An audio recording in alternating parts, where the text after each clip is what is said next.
Informático, periodismo digital. Muy buenos días, tardes o noches, dependiendo de la hora en que se vea esta grabación. Vamos a hablar sobre los principios básicos del conductismo. Y para ello me gustaría en un primer momento presentarme con ustedes. Mi nombre es Carlos Iramo Culebro Sosa, soy egresado de la UNAM y quisiera empezar con una anécdota de mi vida estudiantil hace ya muchos años, como es fácil de entender. En la UNAM, tanto por la orientación de los maestros como por las materias que seleccioné en las optativas, pues mostré una marcada simpatía por el psicoanálisis. De manera que gracias a este esfuerzo y el contacto con un maestro, tuve la oportunidad de trabajar en la Secretaría del Trabajo, valga la redundancia, en una investigación que dirigía Erich Fromm a través de uno de sus discípulos, Makovic, orientado a conocer, a elaborar un socio-psicoanálisis del obrero mexicano. La última publicación de este discípulo de Freud fue Socio-psicoanálisis del campesino mexicano. Sin embargo, en uno de esos viajes que hacía constantemente a Europa, se venía a México en la época de mayor frío en aquellos rumbos, falleció y se terminó el trabajo.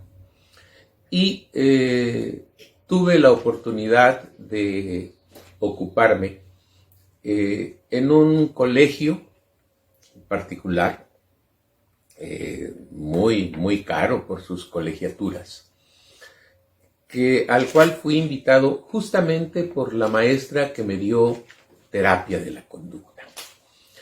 Y me dijo que me iba a ocupar de la escuela preparatoria porque los jovencitos de este nivel, por su situación económica de su familia muy boyante, eran jóvenes que llegaban tarde al colegio, no hacían tarea e incluso trataban con cierto desprecio a sus maestros. La maestra y mi jefa, a partir de ese momento, me dejó una hora con una hoja en blanco y me dijo, de acuerdo a esta posición psicoanalítica que has venido defendiendo, ¿qué es lo que podemos hacer con estos alumnos? Y bueno, como lo saben quienes ya conocen un poco sobre este tema del que hablo, a la hora siguiente la hoja seguía en blanco. Me sugirió aplicar una técnica conductista que habíamos visto en clase. Se aplicó y hubo un cambio brutal en los alumnos. Exageradamente puntuales, haciendo sus tareas y tratando con mucho respeto a los maestros, que eran las tres conductas que se intentaban modificar. Los padres de familia estaban asombrados, el personal del colegio también. Era el primer año que se incorporaba esta maestra. No sé por qué tuve la suerte de que me seleccionara dada la actitud crítica que guardé con ella en la materia. Pero realmente el que tenía la boca más abierta de manera simbólica era mi persona al ver estos cambios en los estudiantes gracias a una técnica conductista. Posteriormente me vine aquí a Chiapas, me incorporé a la clínica del ISSSTE Belisario Domínguez como psicólogo. De hecho, en todo el estado fui el psicólogo contratado en una institución de seguridad social. Y bueno, ya mostrando una marcada simpatía por el conductismo, más adelante y en dos diferentes momentos me hice cargo del Centro para Adolescentes en Conflicto con la Ley, conocido popularmente como Villa Crisol. Allí apliqué la misma técnica conductista que aplicamos en la preparatoria y también con cambios muy sorprendentes. No quiero entrar en detalle porque hay ese refrán que dice que elogio en boca propia es vituperio. Pero para entrar en materia, quiero mencionar algunos principios de la terapia de la conducta, que es como se llama el conductismo cuando se aplica a la atención de pacientes con patologías mentales. Y lo primero que menciona el conductismo es que en relación con la psicoterapia, la terapia de la conducta tiende a concentrarse en la conducta de desadaptación en sí, más que en alguna supuesta causa subyacente. ¿Qué quiere decir esto? Si el sujeto tiene una determinada alteración manifestada en algunos alteraciones conductuales o en su pensamiento, es eso lo que hay que tender. En esta frase que acabo de mencionar dice que no hay que centrar la atención en alguna supuesta causa subyacente, interna. ¿Por qué? Porque esa es la orientación del psicoanálisis. En el psicoanálisis, y un poco para las personas que tienen poco conocimiento sobre el tema, seguramente han escuchado hablar de los sueños y la interpretación desde el punto de vista psicoanalítico, donde lo importante no es lo que el sujeto reporta de haber soñado, sino lo que hay atrás de este sueño, los símbolos, su relación con el inconsciente. Pues bien, esa es la orientación del psicoanálisis en el tratamiento de toda patología mental. Lo importante no es lo que se manifiesta, no es lo que expresa el sujeto, sino los aspectos inconscientes que están en el interior de ese sujeto enfermo. De esta manera, el psicoanálisis está basando todos sus postulados teóricos en la subjetividad, considerando esta como una fuente de conocimiento, de información. Desde la posición conductista de la terapia de la conducta, es una posición que prioriza la objetividad, lo que se ve, lo que se toca.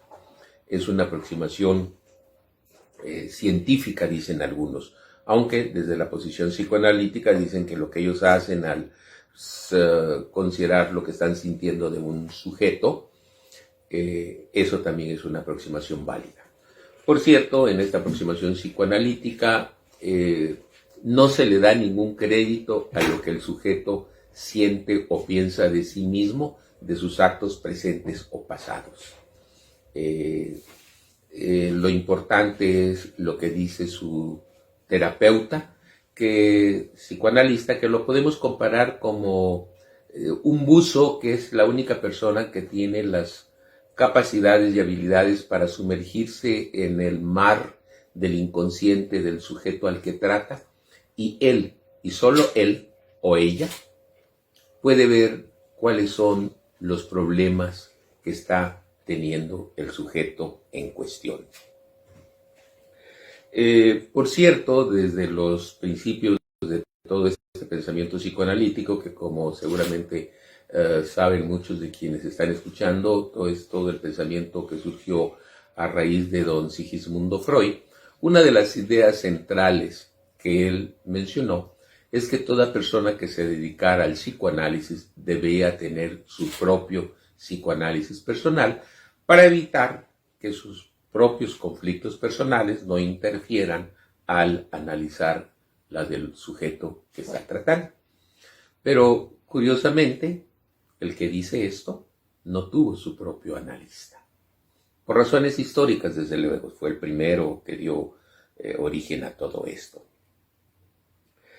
Desde esta misma posición psicoanalítica, como es fácil deducir, para eliminar la enfermedad es necesario eliminar el estado psicológico interno. Y esta explicación concuerda con la aproximación de la medicina. En la inmensa mayoría de los casos de cualquier patología física, la causa se encuentra en alteraciones de los órganos, aparatos o sistemas valga la redundancia, internos del sujeto. Son situaciones muy excepcionales como, por ejemplo, una insolación en donde la causa es externa, las manchas rojas producidas por una insolación.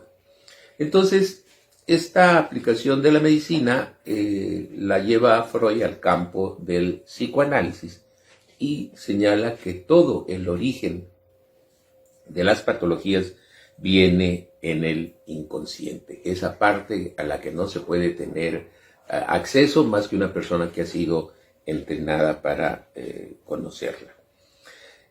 Ante esta posición conductista de que hay que mostrar interés en la conducta de desadaptación, el psicoanálisis hace una crítica que recuerdo más de una ocasión tuve la oportunidad de manifestarla en clase cuando yo era de este sindicato, por decirlo de alguna manera, porque el psicoanálisis dice que mientras en un tratamiento terapéutico no se vaya al corazón del problema, que está siempre en el inconsciente, no va a haber una mejoría, o esta va a ser transitoria, o se manifiesta una mejoría en los síntomas que presenta inicialmente, pero se manifiestan otros, quizás hasta de diferente manera, pero es el mismo problema que no se atendió de manera correcta bajo un tratamiento conductual.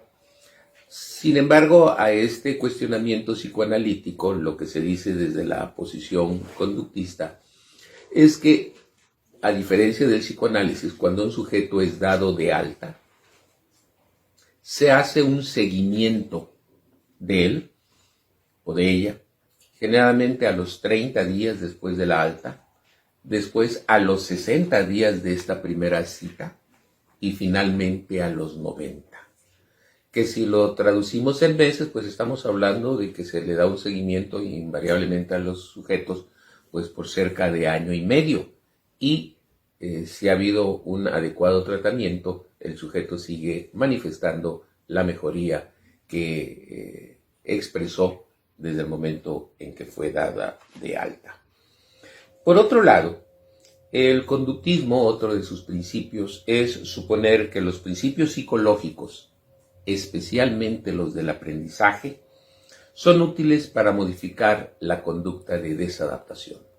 Y quisiera ejemplificar esto poniendo el caso de un sujeto con una fobia.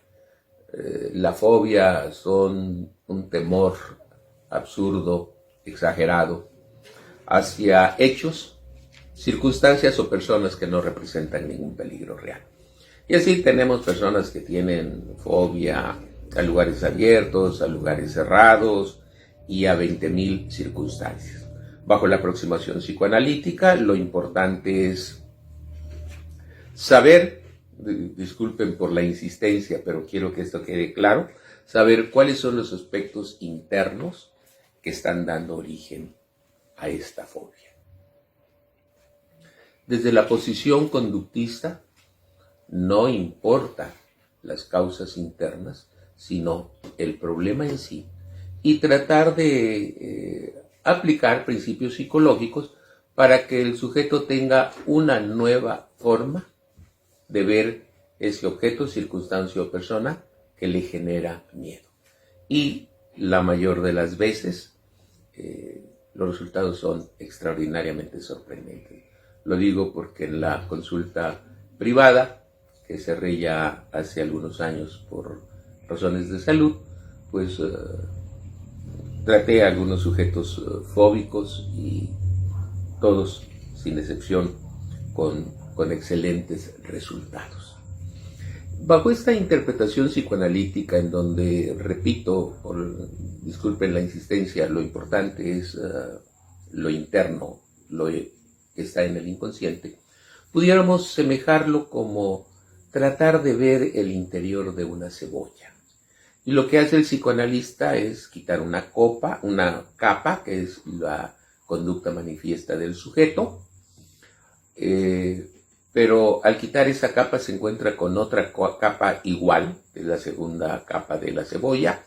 La primera es la fobia a lugares abiertos, por decir algo. La segunda capa es que esta fobia tiene que ver con su vida en los primeros años de vida, porque recuerden que en el psicoanálisis lo importante son los años iniciales. Ahí se forma toda la patología de la personalidad.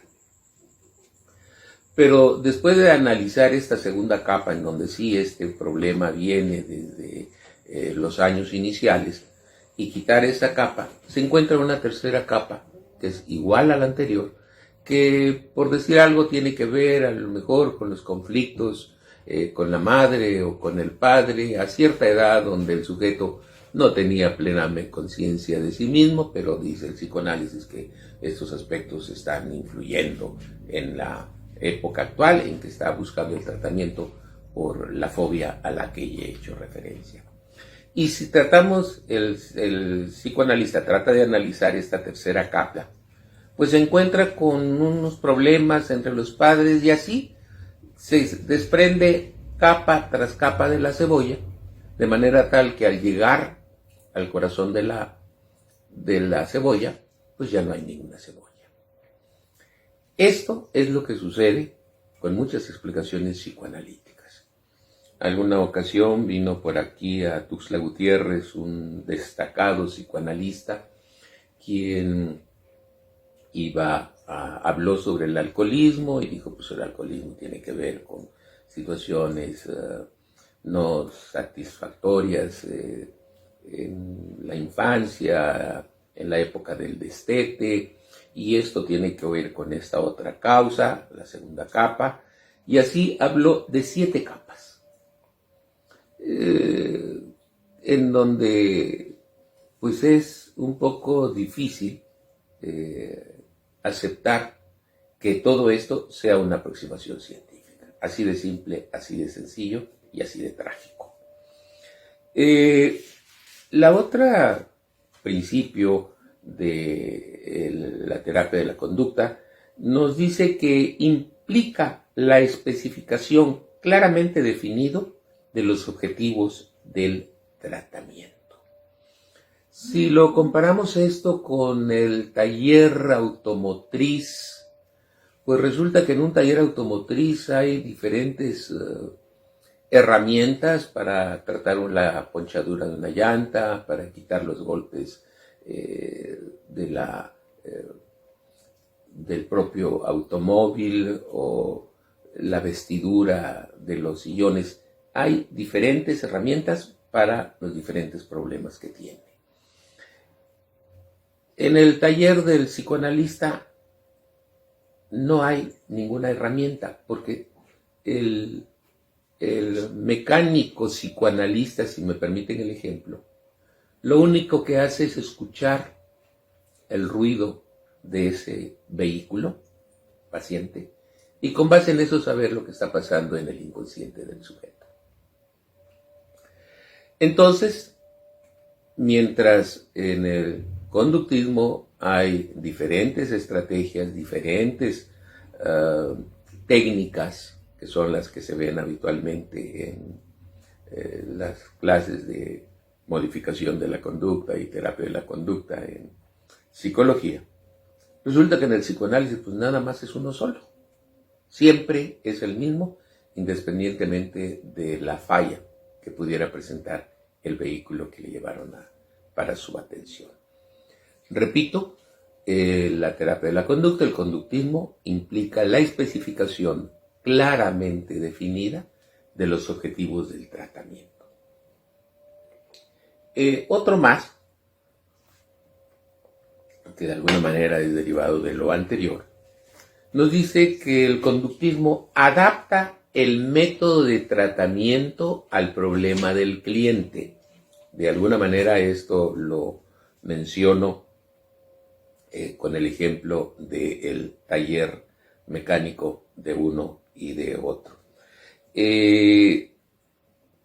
Entonces, no es posible, por sentido común, que ante la diversidad de patologías que puede presentar un sujeto en la esfera mental, siempre sea una sola técnica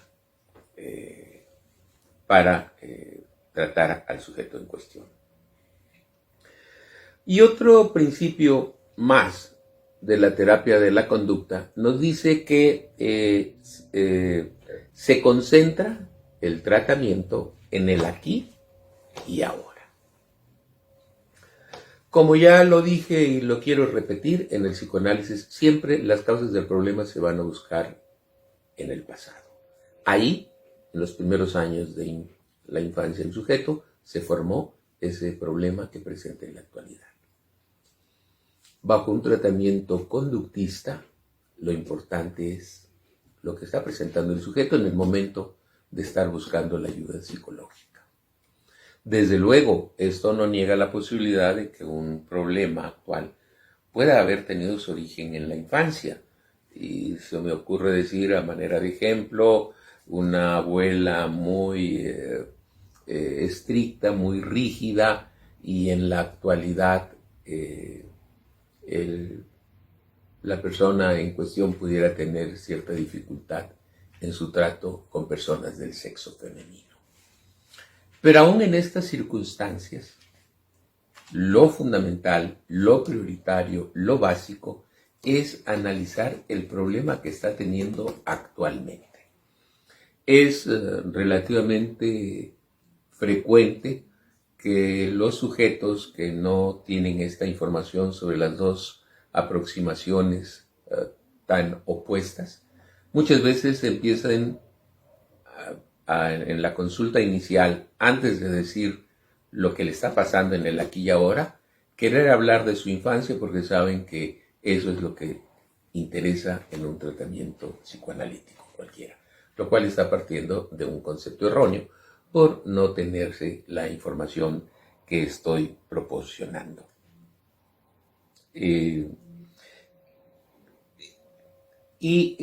Uno más es que cualquier técnica para que tenga el rótulo de un tratamiento conductista debe ser sometida a verificaciones empíricas, es decir, a experimentos para demostrar que son eficaces para la patología en cuestión, que es lo que se hace con cualquier producto medicamentoso antes de salir al mercado, pues se ve su eficacia en determinada población a la que va destinado ese medicamento, para ver si no hay reacciones adversas, para ver si hay una mejoría, si esta mejoría es inmediata, a mediano o largo plazo, entre otras cuestiones.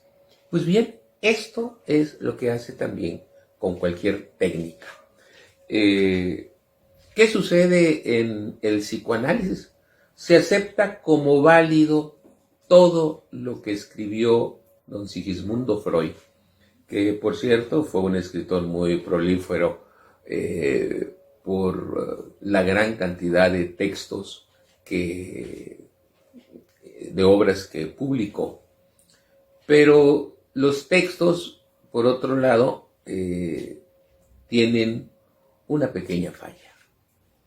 Él, como escritor y terapeuta de las personas a las que estuvo atendiendo, principalmente histéricas, si lo traducimos a la denominación actual, es el único que relata lo que sucede con el sujeto enfermo en cuestión, y él es el que escribe la mejoría de cada uno de sus pacientes. Y si me permiten decirlo esto en palabras comunes, es inevitable que si uno va a escribir de situaciones que nada más uno conoce, pues pudiera ser inevitable ponerle un poco de crema a nuestros propios tacos. Por el contrario, los tratamientos conductistas, para conocer la eficacia de las técnicas, se aplica un diseño experimental de un grupo control y un grupo experimental. La técnica que se va a comprobar se aplica en el sujeto, en el grupo experimental. Se ve con el paso del tiempo donde hay mejorías, y en este grupo experimental donde se aplicó la técnica, el grupo control, en donde se aplicó algo similar al procedimiento psicológico conductista, pero careciendo de lo esencial. Y tienen que haber, como invariablemente sucede con las técnicas que han demostrado su eficacia, pues una mejoría importante en el grupo experimental. Repito, son los hechos, son las pruebas evidentes los que demuestren la utilidad de estas técnicas, y así con el paso de los tiempos, aunque el conductismo es relativamente reciente en comparación al psicoanálisis, pues la cantidad de información y de personas que muestran simpatía por esta orientación ha venido creciendo con el paso del tiempo.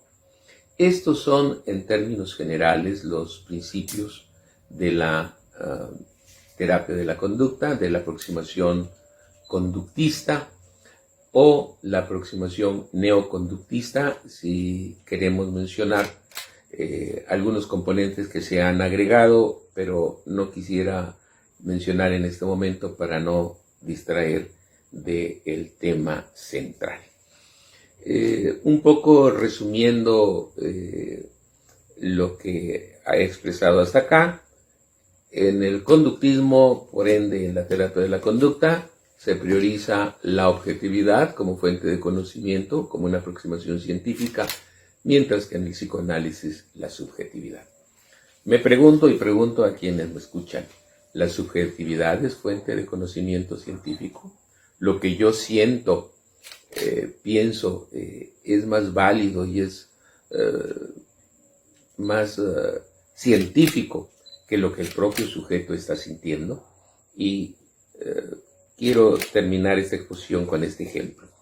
Si dos sujetos faltan o llegan tarde a una cita, uno con el conductista y otro con el psicoanalista, la mayor de las veces el conductista aceptará la explicación que le dé el paciente por los que llegó tarde en esa ocasión. Se parte de la idea que lo que dice el paciente es correcto. El psicoanalista escuchará al sujeto, pero como se hace con la interpretación de los sueños, va a suponer que es una resistencia, que no está aceptando lo que le ha venido diciendo el sujeto sobre las causas de la patología en cuestión, y el paciente en estos casos tiene que aceptar, si sigue con este tratamiento, que lo que diga su terapeuta es más válido que a lo mejor ese taxi que no llegó a la hora que le había dicho que llegaría. Pues bueno, en resumidas palabras, estos son los principios básicos del conductismo cuando esto se aplica al tratamiento de alguna patología. Y es todo por esta ocasión.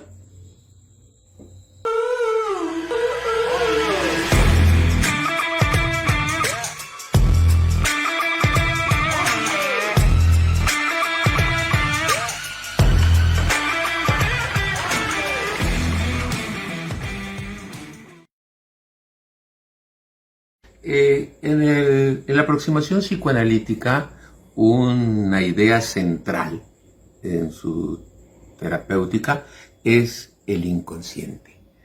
Y la pregunta que surge es, ¿dónde está el inconsciente? ¿En qué parte del cerebro o dedo gordo del pie izquierdo radica este aspecto tan importante en el tratamiento psicoanalítico, pero que pudiera ser una fantasía que solamente existe en la cabeza del propio psicoanalista? La información de cualquier paciente sobre su propia infancia, que es fundamental en el psicoanálisis, no es confiable. Por ello, en el conductismo se prioriza el aquí y ahora, el tiempo presente, en donde el sujeto está presentando los síntomas que le aquejan, lo cual en algunas ocasiones puede tener su origen en tiempo atrás, pero lo importante es cómo lo que pasó antes está influyendo en el momento actual. Las técnicas conductistas tienen la gran ventaja de que están avaladas por investigaciones científicas en las que se demuestra plenamente su eficiencia, su eficacia, su efectividad, y no es porque alguna persona muy connotada dijo que esa era la forma de tratar la patología X, Y o Z.